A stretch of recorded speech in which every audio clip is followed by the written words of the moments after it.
Привет, меня зовут Дмитрий Мори, у нас сегодня на канале второе видео, посвященное тому, что делать с фразовыми глаголами, которое мы записали с Анной, моим преподавателем с Italki. Italki, спонсор нашего видео, это сервис, на котором можно изучать иностранные языки, найти себе там профессионального преподавателя, подтянуть грамматику и подготовиться к каким-то экзаменам, или найти себе там репетитора и подтянуть разговорную речь, попрактиковаться в говорении. По ссылочке в описании к этому видео можно зарегистрироваться и получить дополнительные $10 на первую покупку на сервисе. Если вы пропустили первое видео про фразовые глаголы, вот тут на него ссылочка, там мы говорили про то, что у фразовых глаголов таки есть у них логика, и мы разобрали немножко, как она работает на примере фразовых глаголов с out. Ну супер, логика есть, слава богу, что с ней делать? Сначала надо понять эту логику, а потом учить фразовые глаголы. Или сначала выучить фразовых глаголов, а потом уже пытаться как-то вникать в их логику. Вот вы как думаете? Я, естественно, задал Анне этот вопрос. This would really help a person who's already been wading through phrasal verbs, kind of has a sense of what's happening, but's just looking for that extra piece of the puzzle to help it click. So yeah, start with some phrasal verbs. Тут я вообще согласен, и мне всегда казалось, что понимание логики важно и особенно полезно тогда, когда ты уже с вопросом вот конкретно помучился. И в принципе это подтверждается, если почитать комментарии к прошлому видео про фразовые глаголы и их логику, где начинающие, в общем-то, не особо что-то поняли, а те, кто с фразовыми глаголами как раз уже помучился, у них вот что-то щелкнуло, и пазл начал собираться. Вообще вот, по-хорошему, чтобы пазл начал собираться, должны быть какие-то кусочки, подготовленные к тому, чтобы их во что-то собрать, верно? Как набрать этих кусочков, как набрать фразовых глаголов? A lot of people will tell you to learn in groups. Okay, start learning these phrasal verbs in a group. And usually they say to learn with the verb. So learn all the meanings, for example, look up, look at, look into, look, I think that is not a good way to do it because you agree. Yay! Because that's not the important part, right? The important part is the ending. And then also all those basic verbs, you have them in your head, so once you can kind of figure out the ending, attaching the other verb to it, it's easy. Anyway, that's my perspective. So start with your endings, okay, your particles. Я, правда, много раз встречал именно вот такой подход, и, по-моему, даже вот меня в свое время так учили. То есть ты берешь глагол, приделываешь к нему разные предлоги и смотришь, что от этого поменяется. Хотя делать наоборот, взять particle и к нему приделывать разные глаголы, как минимум, это свежий взгляд на проблему, и мне кажется, это позволит, по крайней мере, лучше понять вот эту логику, о которой мы говорили в прошлом видео. Причем я кучу раз видел, как вот в интернете, например, фразовые глаголы объясняют с помощью mind maps, то есть в центре пишется глагол, а от него ведутся лучи к разным предлогам и там объяснение значения, собственно. А попробуйте составить такую mind map как бы наоборот. В центр ставьте предлог, particle, тот же out, например, и от него лучи кучи глаголов с их значениями. Вообще, как вы, наверное, заметили, если вы зрители этого канала довольно давно, я такие штуки очень люблю. И вообще мозг наш тоже такие штуки любит. Новый взгляд на вещи, там новые нейронные связи, вот это вот. Мне кажется, я вот прям в этом убежден, что иногда достаточно вот только нового взгляда, свежего на проблему, чтобы как-то в ней продвинуться. Some people also suggest that you learn in situational context. So maybe all the phrasal verbs having to do with applying for a job. I would say make that your second step. So start with your particles, okay? And start with 100 of the most commonly used phrasal verbs because there are over 1,000. There's tons of these guys, right? But they're not important. Most of them are not important. Как вы знаете, персонально я не фанат изучения слов списками, но let's be open-minded, как говорится. Для кого-то это работает, И это может сработать, например, для начинающих. So just like start with 100 and start with one particle and then maybe choose half of those available. So like I did a quick, I went through like 200 of the most common phrasal verbs and I just made a list without, and I think it was only 26. So that's manageable, right? Maybe you start with like out or in or on, whatever. Do a few of those and maybe just do half of that list. So you're getting 10 from out, 10 from in, 10 from on, right? 10 from up. And then now if you want to start playing with situational context, beautiful. Because you've already mastered 10, 20, 30, and now you can put them into contexts. В описании я для вас оставлю ссылочку на 200 самых частотных фразовых глаголов, которыми со мной поделилась Анна. Опять же, смысл этого упражнения не в том, чтобы выучить фразовые глаголы и там побольше, а как раз в том, чтобы собрать такой небольшой компактный инструментарий, состоящий из слов и выражений, которые, во-первых, реально на слуху, они постоянно используются в речи, во-вторых, даже этот список как-то свести к чему-то управляемому, какому-то количеству, которое реально запомнить. Number 2, don't learn them in isolation. That is a waste of time, right? So you're going to learn a sentence, right? My scary boyfriend broke out of jail. You know, I need a restraining order, right? And, you know, make it relevant to your life that is not relevant to my life, or make them funny, something that you'll remember. Как я уже, опять же, говорил в куче других видео, не нужно, по-моему, тупо учить иностранные слова, это занятие бесполезное. Нам нужно вместо этого учиться что-то сказать на иностранном языке. То есть запоминать, как выразить целую мысль, запоминать, как сказать что-то в контексте. Во-первых, когда мы учим не слово, а вот в контексте какую-то фразу, у нас уже есть целый образ, который проще запомнить, чем просто тупо одно слово. Во-вторых, таким образом мы запоминаем, как слово, ради которого мы все это затеяли, как оно себя ведет в языке, с чем сочетается, с чем не сочетается. В-третьих, с фразовыми глаголами же есть еще одна засада, и как будто типа их мало и без того. Некоторые фразовые глаголы можно разделять, то есть между глаголом и particle ставить что-то еще. Ну, например, check it out, или ask the girl out, или give my money back. А некоторые фразовые глаголы нельзя разделять. Например, get on. Мы не можем сказать get the bus on. Мы можем сказать только get on a bus. Или run out of something. Мы не можем сказать we're running vodka out of. Мы можем сказать we're running out of vodka. Давай бежать за вторая. Когда мы учим такие штуки в контексте, мы как бы запоминаем все целиком, а не пытаемся погрузиться еще глубже в грамматику, пытаясь понять, от чего это все зависит, где там логика, и натыкаясь на то, что, типа есть глаголы переходные, а не переходные, а где какие, короче, контекст. Рулит контекст. Now, context, right? So how do we find all of these sentence examples that are correct?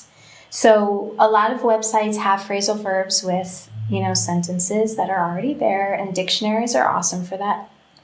But the news is a great way, and I want to give credit to Lindsay of Lindsay Does Languages for this idea.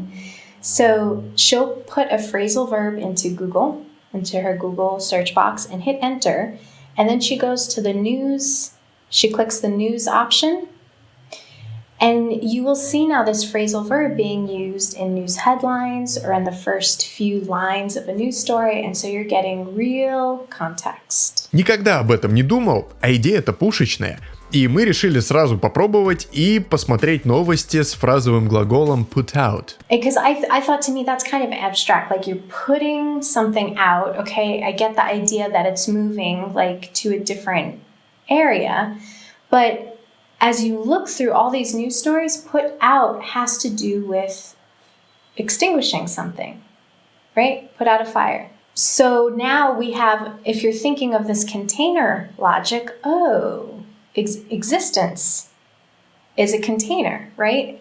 So it starts to make sense. And then you have all of these different sentences showing how put out can be used, right? And you don't have to click on the article because you've got plenty running through the headlines, you've got plenty in the first few lines. So it's a really cool exercise. And there's so much bad news out there that you'll even get really informal ways to use the word, you know? You'll get the whole spectrum. Попробуйте, вот реально попробуйте, и мне кажется, этот способ прям классный. Если кто-то уже так делал, если кто-то пробовал, напишите как впечатление. Ну, а вообще есть еще один способ напитаться фразовыми глаголами. Okay, and then number 3, kids' books. So children's stories have all of these phrasal verbs in it because it's so much a part of our spoken language, and kids' stories are written like that. And I found this link and I love it. It's these really cool children's stories, but they're for any age. And they're packed with phrasal verbs and they're not obvious, you know, the way that they're used. So it could be a really fun exercise in looking for phrasal verbs. So once you've got your list, and now you're reading text and you say, oh, here's lean, and then there's a bunch of words, and then on over here, and you start to see how the language works. В описании ссылочка на одну короткую историю, в которой куча фразовых глаголов, и я понимаю, что сказки типа не всем нравятся, но вообще в целом идея абсолютно правильная, и я так постоянно делаю, когда пытаюсь что-то выучить или запомнить слово, фразу или даже правило. Я стараюсь это находить в том, что я читаю или смотрю. И когда я это нахожу, я такой, так, какой контекст, как это используется, как-то это соответствует тому, что я про это уже знаю, или нет. И если нет, почему? Может быть, я что-то недопонял. А еще я решил прямо во время урока с Анной завести свою любимую шарманку, ну вы знаете, про ведение дневника на английском и практику фразовых глаголов там. If you practice writing, do use them in writing, because it's not only seeing them in context, which makes them part of your. There's two type of like vocabulary, right? Passive and active. It's not gonna be active unless you use it, right? So it's an important step of making it part of your active vocabulary. I agree, and that's my number 4. Oh. Короче, Мэри Фонсет, точите карандаши, и для тех, кто не знает, о чем я сейчас говорю, в декабре у нас будет проходить традиционный, уже 3-й языковой морефон по ведению дневника на английском в течение 30 дней. Отличная будет возможность в том числе попрактиковать фразовые глаголы и сделать их частью своего активного вокабуляра. That's awesome! No, it's so fantastic! It's so fantastic! Yeah, so you have to use it, right? Right with an R. Right with the W. Yes, write it out. So turn these into stories. And if you can make, for me, humor works. Or make a story about your, you know, maybe your daily life or your work, something that you would use in an English conversation. And that's the last slide I want to show you. Тем, на которые можно писать, вообще миллион. Многие говорят, что что писать? Если не хочешь писать про свой день, там, пиши рецензии на книги и фильмы, там, свои мысли вообще о чем угодно, или там сплетничай сам с собой о соседях, тем реально очень много. Анна для примера написала историю про классного парня, которую я отказался читать. Do you want to read it? Should I read it? No, it's gorgeous guy. It will sound weird if you read it. Yeah. Okay, so I just said, I'm so excited, gorgeous guy asked me out. He's so cute. I can't get him out of my head. Maybe we'll go out for dinner tonight. Or maybe he'll take me out dancing. Or we'll go to his place to check out a movie. I wonder if he will pour his heart out to me. Not in this outfit. These jeans are worn out and dirty. I need to change my clothes before our date. So I'm gonna run out of work a few minutes early so I can get ready. Короче, как видите, кучу фразовых глаголов, если постараться, можно запихать даже в одну небольшую запись. Ну и в принципе это все работает на то, чтобы сделать их частью своего активного вокабуляра.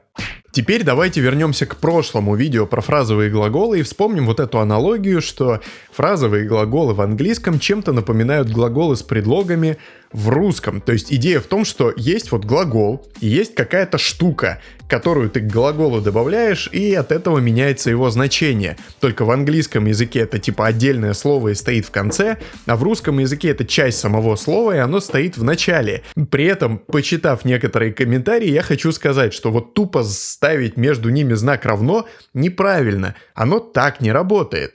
Но все-таки знаете, что еще между ними общего? Вот к тебе обращается американец и говорит: «Братан!»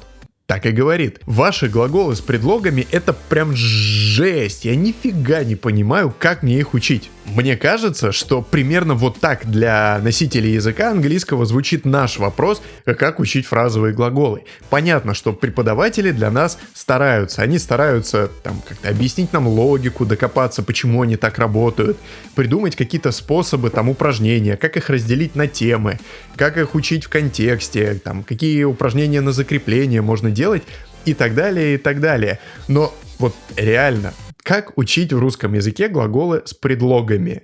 Это что, аж целая тема, что ли? Поэтому даже при всей той прекрасной работе, которую Анна проделала для нас, чтобы помочь нам объяснить, что такое фразовые глаголы и что с ними делать, я все-таки, как обычно, выступаю вот за это, знаете, постараться, насколько это возможно, относиться к изучению иностранного языка так же, как к изучению родного языка. Ну, то есть стараться побольше впитывать языка, что ли, побольше с ним взаимодействовать, больше читать, больше смотреть, слушать комплексно все это. Стараться запоминать, как сказать что-то целиком, а не как собрать какую-то... Как собрать предложение из кучи правил и отдельных слов. Ну и, конечно, побольше практиковаться выражать свою мысль. Там письменно через ведение дневника или устно через общение с живыми людьми, а не сервисами. Короче, я вот это все собрал в кучу и спросил у Анны в конце, что она думает по поводу всего этого. Yeah, no, I agree. Absolutely. Yeah, I mean, and again, like I've said, I don't know, 10, 20 times, that this is how we learn our mother tongue, right? Just having constant contact with the language. And so, you know how I feel about language. Just do it, and you'll get it. И это опять возвращает нас к моей навязчивой идее делать для себя изучение языка чуть менее искусственным и чуть более естественным. Вот, что вы об этом думаете? Помогло ли вам все это как-то разобраться немножко с фразовыми глаголами? И вообще дайте знать, если, опять же, если видео вам было полезно, если вы хотите такого больше. Я видел много комментариев, где вы просили сделать подобное видео, вот как первое про out, только про другие particles, ну то есть разобрать больше фразовых глаголов. Дайте знать, если вам это интересно, и я попрошу Анну провести еще один урок, подготовиться и сделать еще одно видео про фразовые глаголы. И посмотрите другие видео в этой рубрике, с чего все начиналось, они тоже клевые, и скоро с вами увидимся в других видео. Всем пока!